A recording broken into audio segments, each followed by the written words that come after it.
हरे कृष्णा। श्रीमद् भागवतम स्कंध 3 अध्याय 21 श्लोक नंबर 50 से आज हम स्टार्ट करने जा रहे हैं।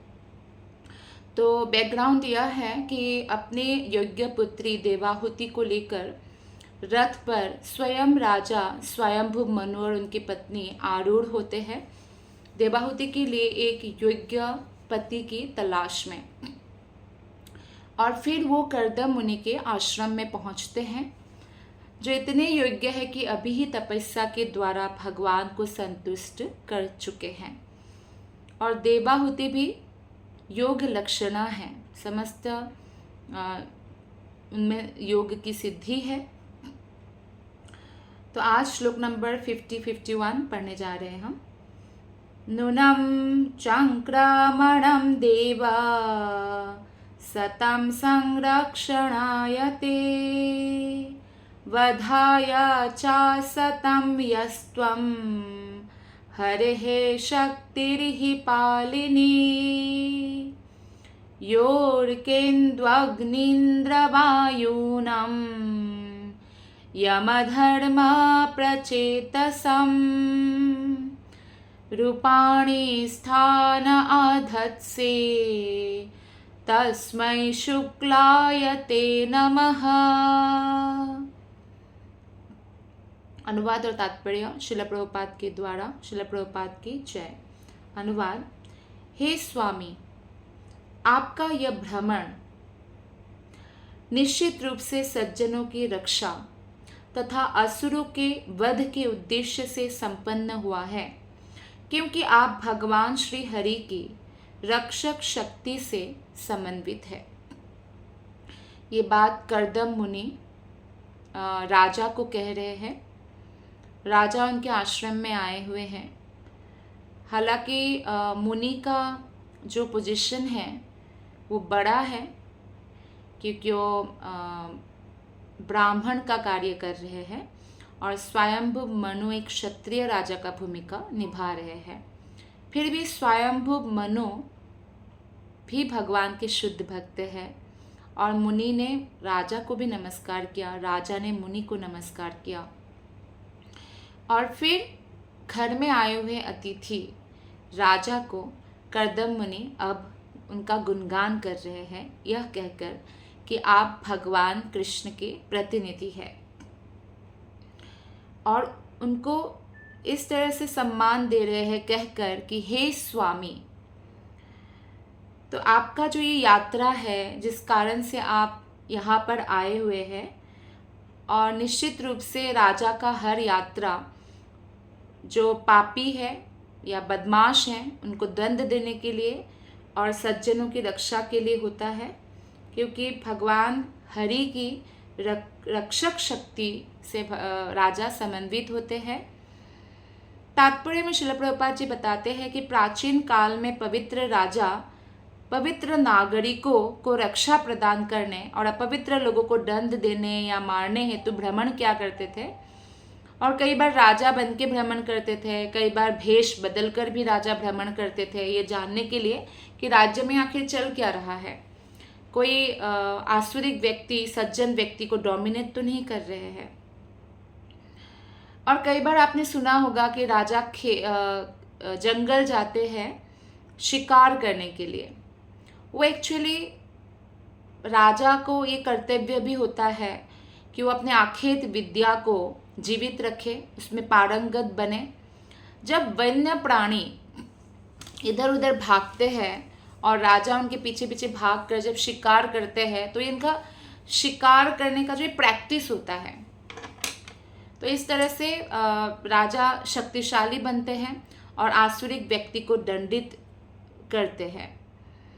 कई बार ऐसा भी होता था कि पहले जैसे शेर है, शेर के साथ भी राजा खाली हाथों से लड़ा करते थे और इतना ताकतवर हुआ करते थे राजा कि शेर को हरा देते थे। या युद्ध में अगर शेर की मृत्यु भी हो जाती है तो उसको भी वीर गति प्राप्त होता है, क्योंकि जंगल का राजा है शेर। तो राजा की रक्षक शक्ति श्री भगवान की शक्ति मानी जाती है। हर राजा को भगवान का प्रतिनिधि माना जाता है, जो भगवान की आज्ञा के अनुसार राज करते हैं, जैसे कि राजर्षि है, महाराज युधिष्ठिर, महाराज अम्बरीश, महाराज जनक, महाराज ध्रुव, महाराज प्रहलाद, महाराज विभीषण। तो ये भगवान के असली प्रतिनिधि है। तो इस तरह से वो जो सज्जन व्यक्ति है उनकी रक्षा करते हैं। जनरली राज्य में 5 चीज़ों की या 5 व्यक्तियों की रक्षा होना चाहिए, नहीं तो उस राज्य में विनाश की ओर वो राज्य गति करते हैं। ब्राह्मण, गाय, स्त्री, वृद्ध और बच्चा।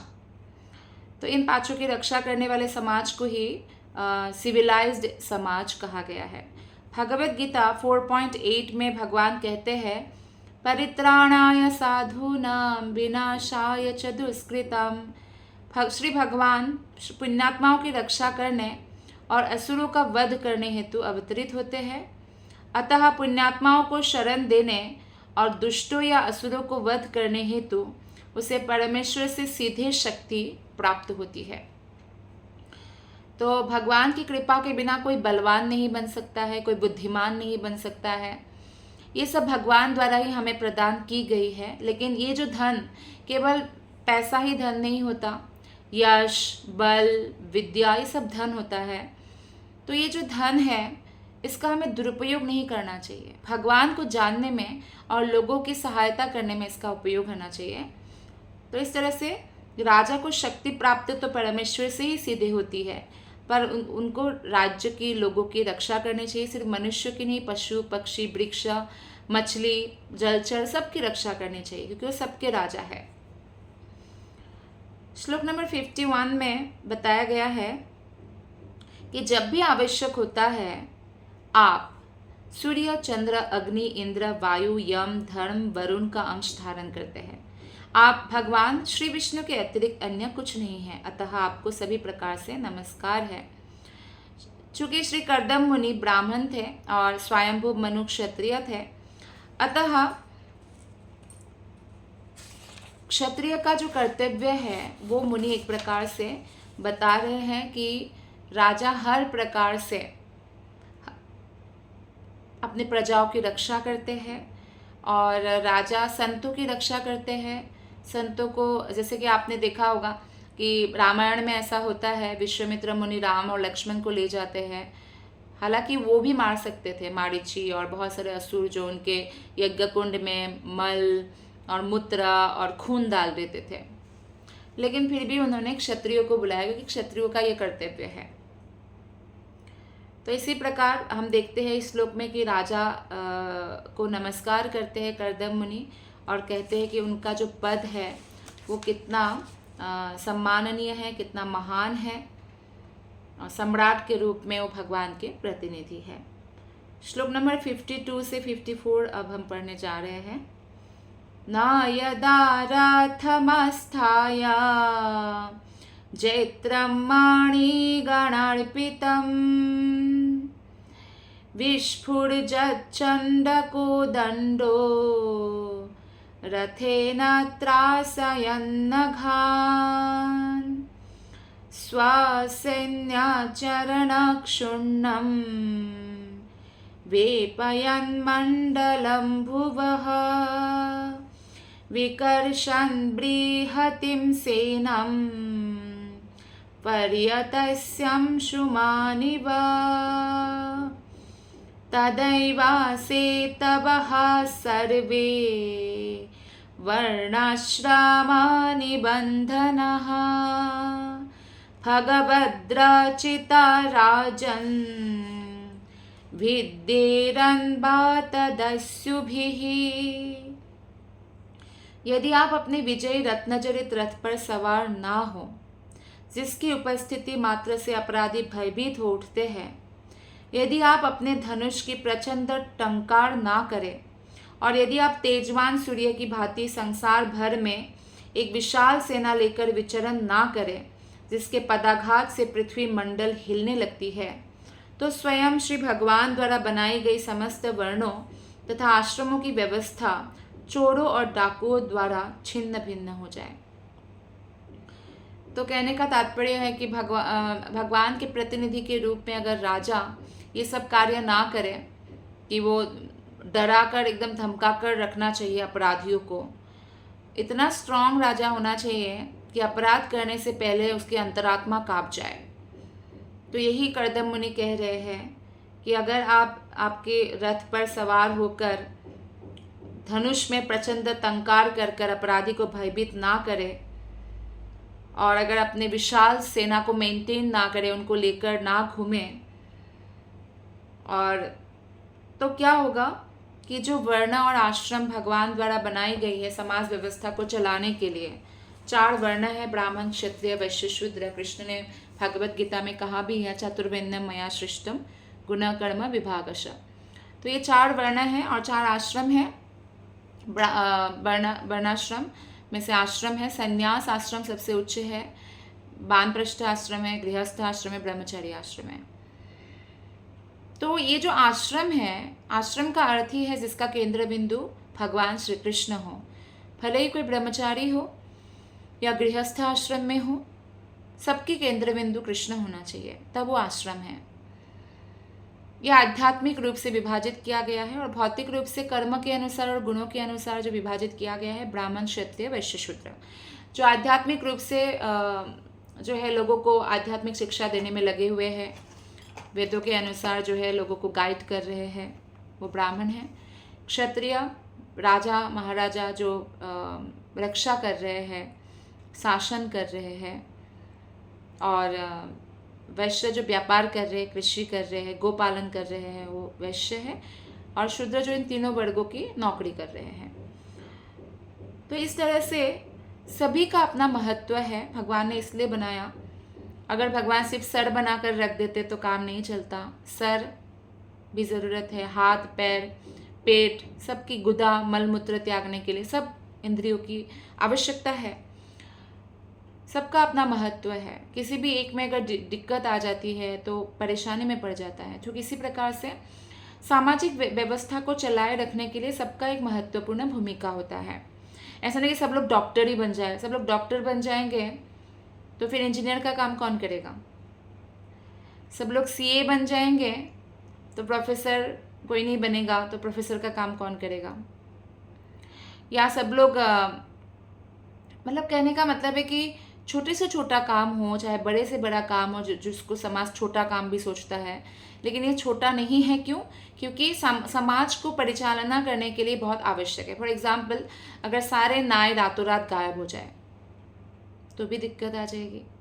आपके घर में जो हेल्प करने वाले लोग हैं, स्टाफ है, भले बर्तन धोए, झाड़ू पोछा करे, या आपके घर में कुकिंग करे या कुछ भी कार्य करे, पूरे समाज से वो गायब हो जाए तो यानी हमने देखा कि कोरोना के समय बहुत लोगों को बहुत दिक्कत हुई है। तो इस तरह से हर व्यक्ति का महत्व है और इसलिए ये प्रथा जो है बनाई गई थी। लेकिन दुर्भाग्यवश क्योंकि जो कलयुग के राजाओं ने प्रॉपरली इन चीज़ों का संरक्षण नहीं दिया कि 4 आश्रम क्या है, 4 वर्ण क्या है, तो आपस में लोग अपना अपना जाति बांट लिया और जाति के अनुसार जो है एक दूसरे से घृणा करने लग गए। लेकिन ये जातिवाद जो है शास्त्र सम्मत नहीं है। जो वर्ण है वो गुण और कर्म के अनुसार होना चाहिए। नहीं कि हमने क्षत्रिय कुल में जन्म लिया तो हम क्षत्रिय हो गए। नहीं, क्षत्रियों के गुण भी होना चाहिए। डॉक्टर के घर में जन्म लेने से डॉक्टर नहीं हो जाते हैं। डॉक्टर का जो क्वालिफिकेशन है वो एक्वायर करना पड़ता है, वो प्राप्त करना पड़ता है।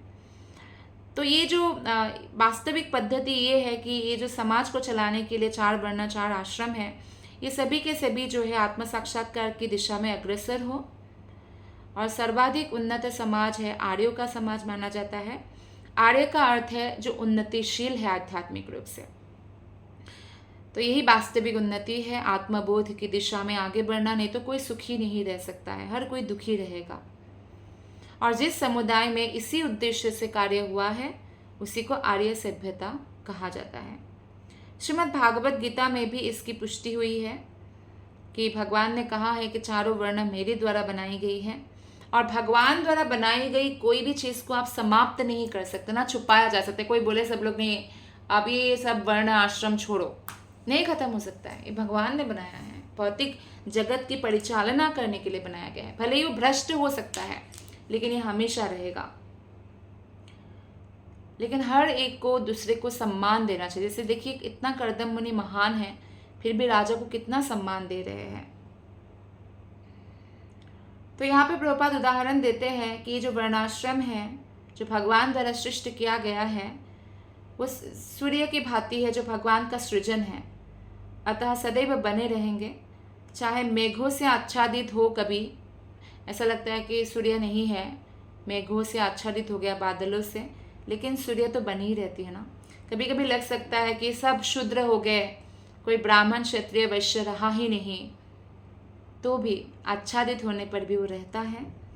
और प्रत्येक समाज में ऐसा वर्ग तो होता ही है, बुद्धिमान वर्ग ब्राह्मण वर्ग, वीर शक्तिशाली क्षत्रिय वर्ग, व्यापारी बिजनेसमैन वैश्य वर्ग, श्रमिक वर्ग लेबर क्लास शूद्र वर्ग है। सबका अपना महत्व है। जब वैदिक नियमों के अनुसार विभिन्न जातियों को सहयोग के लिए नियमित कर लिया जाता है, तो समाज में शांति फैल जाती है और आध्यात्मिक प्रगति होती है। वही जब जाति प्रथा में कन्वर्ट हो जाता है, तो घृणा, अविश्वास, ये हमारी जाति को ही हम विश्वास करेंगे, ये उस जाति का है, तो ये कुरीतियाँ घर कर जाती है और पूरी पद्धति का ह्रास होने लगता है। समाज का अत्यंत शोचनीय अवस्था होने लगता है, क्योंकि घृणा ही घृणा है, प्रेम ही नहीं है। तो इसलिए जब सभी लोग मिलकर भगवान की भक्ति करते हैं, तो जानते हैं कि सबके हृदय में कृष्ण निवास करते हैं, परमात्मा है, तो वो सबको सम्मान करते हैं। श्लोक नंबर 55 और 56। अधर्मच्चा समेधेता लोलुपर्व्यङ्कुशैरिन्द्रिभिः शयाने त्वायि लोकोऽयं दस्युग्रस्तो विनक्ष्यति अथापि पृच्छेत् त्वां वीरा यदर्थं त्वामिहागतः तद्वयं निर्व्यलीकेन प्रतिपद्यामहे हृदा। यदि आप संसार की स्थिति के विषय में सोचना छोड़ दें, तो निश्चिंत हो जाए, अधर्म बढ़ेगा ही बढ़ेगा, क्योंकि धन लोलुप व्यक्ति निर्बाध हो जाएंगे। ऐसे दुराचारियों के आक्रमणों से यह संसार विनष्ट हो जाएगा। अर्थात अगर राजा ही संसार के बारे में सोचना छोड़ दे, राजा अगर अपने रिस्पॉन्सिबिलिटी को पालन ना करे, राजा जनक महान भक्त थे, फिर भी राजा के रूप में वो अपना कर्तव्य कर रहे थे। क्यों? समाज में एक आदर्श प्रस्तुत करने के लिए, समाज के लोगों को सही दिशा में अग्रसर करने के लिए। तो ऐसे लीडर की हमें आवश्यकता है, जो आध्यात्मिक ज्ञान को बढ़ावा दे, आध्यात्मिक ज्ञान की जो केंद्र स्थली है उन सबका मेंटेन करे, शास्त्रों की रक्षा करे, साधुओं की रक्षा करे। तो ऐसा लीडर हमें चुनना चाहिए। अन्यथा क्या होगा? जो धन के लालची व्यक्ति है, उनको कंट्रोल कोई नहीं कर सकता। इसलिए राजा को वैरागी होना चाहिए। वैरागी राजा ही अच्छा शासन कर सकते हैं, क्योंकि उनके पास और सोचने वाली कोई चीज़ ही नहीं है प्रजा के कल्याण के अलावा, भगवान की भक्ति के अलावा। तो अगर ऐसे राजा हम नहीं चुने, तो दुराचारियों की संख्या बढ़ जाएगी और हम कुछ कंट्रोल नहीं कर पाएंगे, संसार विनष्ट हो जाएगा। जिस प्रकार आधुनिक युग में हमें इंजीनियर्स है, डॉक्टर्स है और विद्युत विशेषज्ञ भी है, सबकी आवश्यकता पड़ती है हमें, वैज्ञानिक है, सब लोग भलीभांति ट्रेनिंग लेते हैं, प्रशिक्षित होते हैं। उसी प्रकार प्राचीन काल में ब्राह्मण, क्षत्रिय, वैश्य, शूद्र का बहुत ट्रेनिंग होता था। वो लोग प्रशिक्षित होते थे, उनका कुल परंपरा होती थी। तो यहाँ इस श्लोक में यह स्पष्ट उल्लेख है कि जब तक बलशाली राजा जागरूक नहीं रहता, तब तक अपवित्र और अयोग्य व्यक्ति समाज में पद लेते रहेंगे, अलग अलग बड़े बड़े पद में होंगे और सामाजिक व्यवस्था को नष्ट करेंगे, विनष्ट करेंगे। आपको क्या लगता है कि कोई अधार्मिक व्यक्ति अगर राजा बन गए या किसी भी पद में आ गए, वो अपने पद का अहंकार नहीं होगा, वो अपने पद का बल नहीं दिखाएगा? ऐसा नहीं हो सकता है। तो इसीलिए हमें धार्मिक राजा चुनना चाहिए।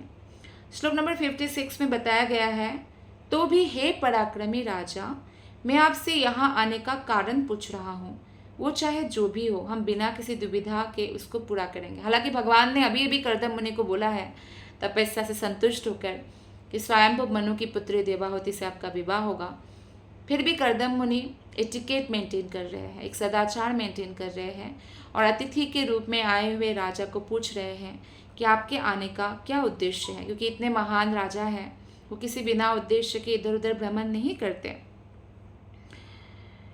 तो कर्दम मुनि समझ गए कि स्वयंभू जैसा महान राजा यद्यपि अपने साम्राज्य की स्थिति का निरीक्षण करने के उद्देश्य से निकला था, किंतु उनकी कुटिया में उसका आना अवश्य किसी विशेष उद्देश्य से हो सकता है। तो इस प्रकार वो राजा के उद्देश्य की पूर्ति करने के लिए तैयार थे।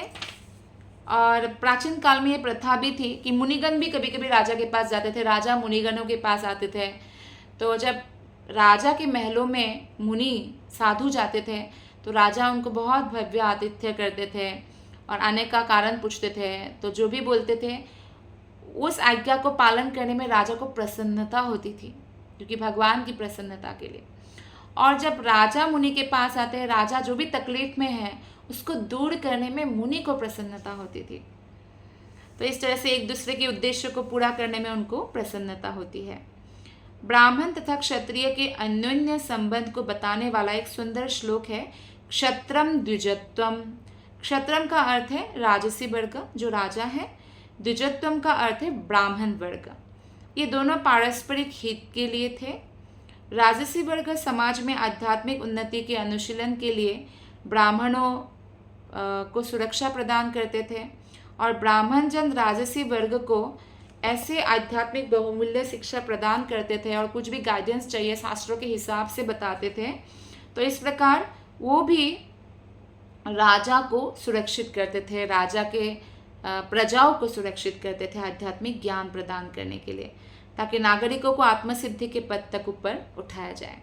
तो इसी के साथ आज 21वां अध्याय हमारा संपूर्ण हुआ।